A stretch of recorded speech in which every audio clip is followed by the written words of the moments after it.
আজকের গল্প ভিটে হারা। কুসুম, এই কুসুম বলে চিৎকার জুড়েছিল কুসুমের মা। কুসুম তখন তাদের উঠোনের পাশের পেয়ারা গাছের মগডালে, গামছাটা কোমরে কায়দা করে পেঁচিয়ে তাতে পেয়ারা রাখা গোটা ৫-৬। অনেক আগেই স্নানের সময় পেরিয়ে গেছে। উঠোনের উনুনে রান্না শেষের ধোঁয়া উঠছে। শরতের শেষে আউশ ধান উঠেছে। ধান সেদ্ধ করে উঠোনের এক কোণে ধান শুকোতে দিচ্ছে কুসুমের দিদি আর মা। ভেজা ধানের চেনা গন্ধ কুসুমের নাকে লাগে। সেদিকে তাকাতেই চোখের ইশারায় কুসুমের দিদি তাকে গাছ থেকে নামতে বলে। প্রত্যুত্তরে পেয়ারা চিবোতে চিবোতে চিবানো খোসা সে ফু দিয়ে ছিটিয়ে দেয় দিদির উদ্দেশ্যে। ভুরু কুঁচকে দিদি হাত মুঠো করে কিল দেখায় তাকে। কুসুম খিলখিলিয়ে হেসে ওঠে। কুসুমের হাসি শুনে কুসুমের মা বলে, একটুও যদি কথা শোনানো যায় মায়াডারে, খাড়া, তোর একদিন কি আমার একদিন। উঠোনের আর এক পাশের আলো ছায়াতে পিসি মাদুর পেতে পা ছড়িয়ে বসে তার উপরে কুসুমের ছোট ভাইকে স্নানের শেষে শুইয়ে রোদ পোহাচ্ছিল। মায়ের শাসানিতে কুসুম এবারে তড়িঘড়ি নামতে গেল গাছ থেকে। তখনই পিসির চিৎকার শুনতে পেলে কুসুমের মা, ওই ওই গেল গেল, পাজি হতচ্ছাড়া গেছো মাইয়া। সঙ্গে সঙ্গে গাছের ডাল ভাঙার শব্দের সাথে সাথে ধপাস করে আওয়াজ আর কুসুমের সজোরে নিচে পতন। কোমর বুঝি ভাঙল মেয়ের, এই ভেবে মেয়ের কাছে দৌড়ে গেল কুসুমের মা। ওর ওপরেই ২ ঘা পিঠে পড়লে তবে যদি গেছো মেয়েটা শায়েস্তা হয়। কুসুম মায়ের মুখ দেখে মারের ভয়ে খোঁড়াতে খোঁড়াতে পিসির মাদুরের চারপাশে আর দিদির চারপাশে পাক খেতে লাগলো মায়ের হাত থেকে নিজেকে বাঁচাতে। মায়ের নাগাল থেকে আড়াল করতে গিয়ে দিদির পিঠেই ২ ঘা পড়ল। ছুটে পালাতে গিয়ে তার পায়ের ধাক্কায় উল্টে গেল উঠোনের একপাশে রাখা চালতার আচারের শিশি। অর্ধেকের বেশি তেল পড়ে গেল মাটিতে। উঠোনের শুকনো মাটি দ্রুত আচারের তেল শুষে নেয় নিজের মধ্যে। পিসি কুসুমের ভাইকে কাঁখে করে নিয়ে কপাল চাপড়ে হায় হায় করে উঠল। চেঁচিয়ে, হতচ্ছাড়ি মাইয়া, আমার আচার ফাইলা বলে গাল দিতেই জমের মতো পুকুরের পাড় থেকে জাল হাতে উঠে এসেছিল তখন কুসুমের লম্বা চওড়া বাপটা। জাল আর মাছের বালতিটা উঠোনের একপাশে রেখে কোমরে হাত দিয়ে দাঁড়িয়ে চোখ পাকিয়ে বলল, ওরে গাল দাও কেন দিদি? কুসুম ততক্ষণে নির্ভয়ে বাপের পিছনে লুকিয়েছে। পিসি চেঁচিয়ে বলল, ওই ধিঙ্গি মায়াডারে অত মাথায় তুলিসনি বিভু। বের পরে ওই মেয়ের জন্যই ভুগবি তুই, এই কইলুম মিলায়ে নিস। কুসুমের মা মাছের বালতিটা নিতে গিয়ে বিধবা ননদের কথায় সায় দিল। বিভু ভুরু কুঁচকে বলল, আমার মাইয়া দুটোর বের এখন অনেক দেরি, ওই লয়ে খোটা দিওনি তো দিদি। সামান্য একটু কি আচার পড়ছে তাই লইয়া পাড়া মাথায় করুনি। মায়াডার যে গাছের ডাল ভেঙে হাত পা ভাঙে নাই, এই না কত। পিসি গজগজ করলেও আর কিছু বলতে সাহস হয়নি তার। ব্যাস, কুসুমকে আর পায় কে? ওকে আর কেউ কিছু বলে কার সাধ্যি?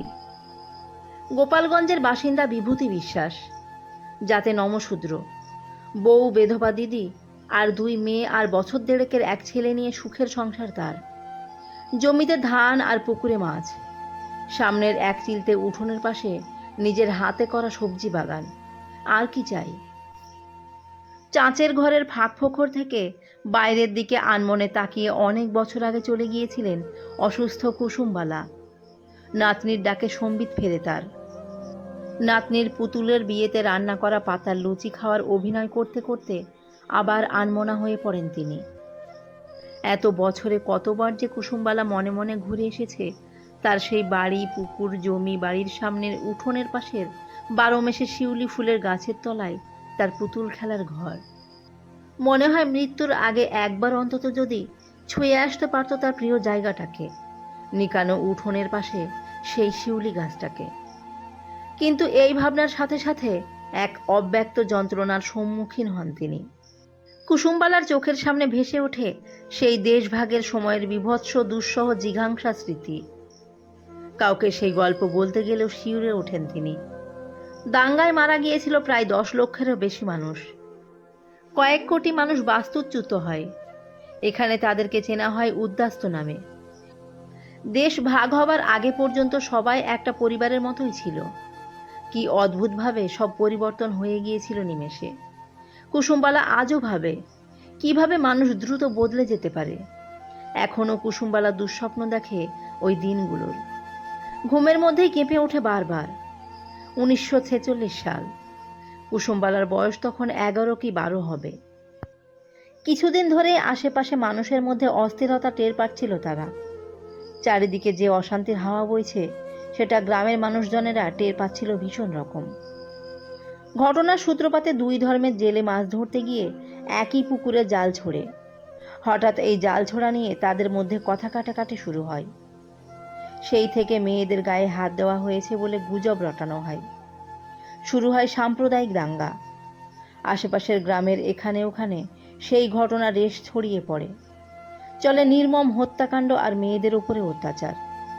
কেউ কেউ জোর করে অন্যের ভিটা দখল করে নিচ্ছে, কেউ বা আগুন ধরিয়ে দিচ্ছে অন্যের ঘরে। গ্রামের কেউ কেউ বৈঠকখানা থেকে ফিরে এসে পারিপার্শ্বিক ঘটনার আতঙ্কের গল্প শুনিয়ে জানান দিয়ে যাচ্ছে তারা ভিটে ছেড়ে চলে যাচ্ছে কালই। কেউ বা মাথায় ট্রাঙ্ক আর ঝুলির ভিতরে মুড়ি চিড়ে নিয়েই অজানার উদ্দেশ্যে রওনা দেওয়ার আগে কাঁদো কাঁদো স্বরে বলে যায়, চলি রে বিভূতি, এই জন্মে বুঝি আর দেখা হবে কি আমাগো, বলে পরস্পরকে জড়িয়ে হাউমাউ করে কেঁদে ওঠে তারা। মনের মধ্যে এক অজানা ভয় বাসা বাঁধছিল সবার। তবুও বিভূতি গোঁ ধরেছিল, যাই হয়ে যাক, এই বাড়ি সে ছাড়বে না কিছুতেই। যতই হোক, গ্রামের সবাই তো তার চেনা, কেউ ক্ষতি করতে পারে সেই বিশ্বাস তার ছিল না। কিন্তু সব বিশ্বাস ভেঙে সেদিন গভীর রাতে কারা যেন আগুন দিয়ে দিয়েছিল তাদের ঘরে। সবাইকে মেরে ফেলায় তাদের ইচ্ছে ছিল, মা আর ভাইটাকে বাঁচানো যায়নি। দাউ দাউ করে আগুনের হলকায় খড়ের চাল ভেঙে পড়েছিল তাদের উপরে। তাদেরকে বাঁচাতে গিয়ে বাবার হাতে বল্লম মেরে তার চোখের সামনে দিয়ে দিদিটাকে ওরা টেনে নিয়ে গিয়েছিল আমবাগানে। ওদের পায়ের চাপে ভেঙে গিয়েছিল উঠোনের পাতা উনুন, শিউলিতলায় কুসুমের খেলনা বাটির ঘর দুয়ার। উঠান জুড়ে ছড়িয়ে পড়েছিল বস্তা বস্তা ধান। পিসির খাটের তলায় লুকিয়ে থাকা কুসুমের কানে ভেসে আসে আমবাগান থেকে দিদির সেই আত্মচিৎকার। ওদের ফিরে আসার আগে পিসি তার কামিজের ভিতরে একটা গয়নার পোটলা দিয়ে কিছুক্ষণের জন্য সজল চোখে কুসুমের সুন্দর ফুটফুটে মুখখানার দিকে তাকিয়ে তার কপালে চুমু দিয়ে তড়িতে তাকে আর তার অসহায় বাবাকে প্রায় টেনে হিঁচড়ে নিয়ে কোনো রকমে বের করে দিতে পেরেছিল খিড়কির দরজা দিয়ে। বাবার হাত ধরে ছুটতে ছুটতে শুনতে পেয়েছিল দূর থেকে পিসির কান্নার শব্দ মিলিয়ে গিয়েছিল গ্রামের বাঁকে। পিছনে তাকাতেই দেখতে পেয়েছিল অন্ধকারে আকাশ ছোঁয়া আগুনের হলকার সাথে কালো ধোঁয়ার মিশ্রণ। বিস্ফোরিত চোখে কুসুম দাঁড়িয়ে পড়েছিল কিছুক্ষণের জন্য। মা, ভাই, দিদি, পিসিকে ওখানে চিরতরে রেখে তার পালিয়ে যেতে ইচ্ছে করছিল না কিছুতেই। তার মনের ভিতরটা হু হু করে কেঁদে উঠছিল বারবার। কিন্তু কাকে ছেড়ে কার জন্য কাঁদবে সে তখন?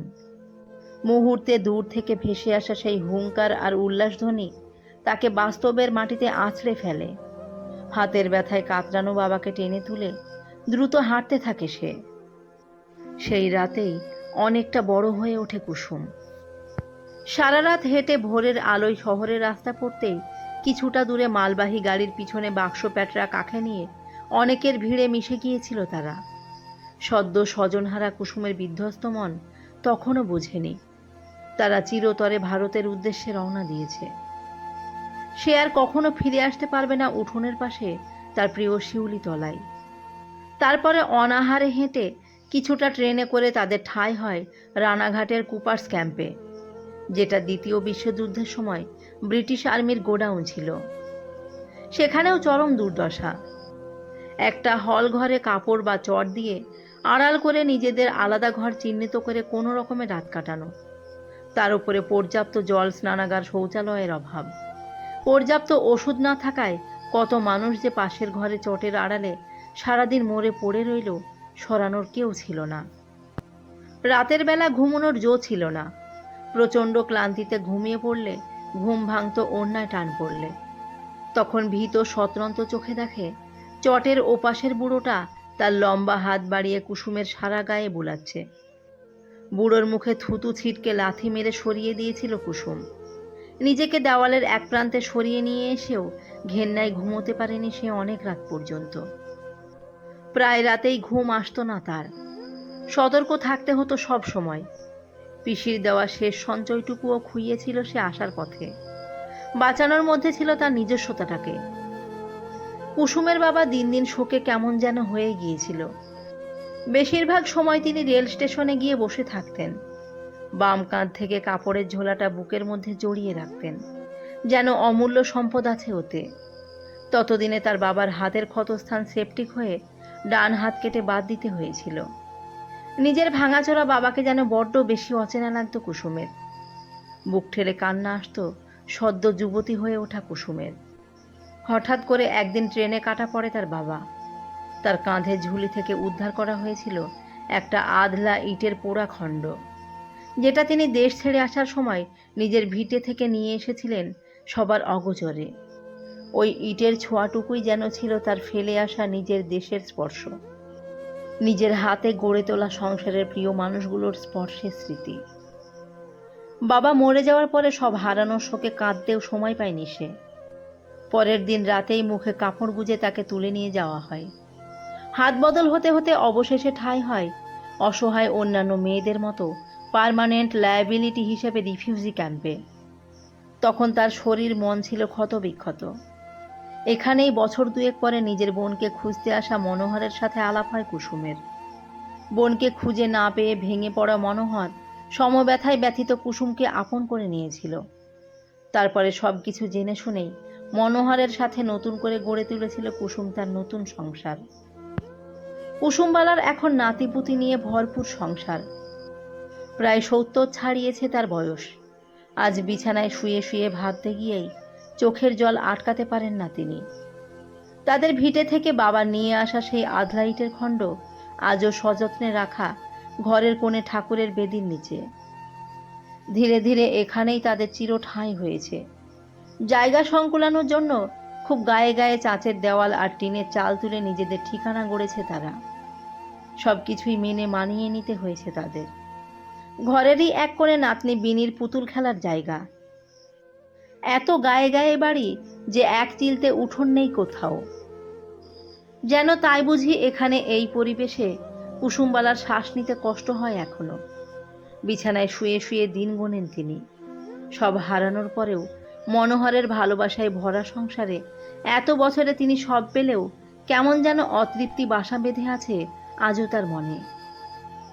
চোখ বুঝলেই তাই তিনি দেখতে পান উঠোনের ধারে সেই পেয়ারা গাছটা, আর 12 মেশে শিউলি ফুলের গাছ থেকে রাশি রাশি শিউলি ফুল ছড়িয়ে আছে নিকানো উঠোনে।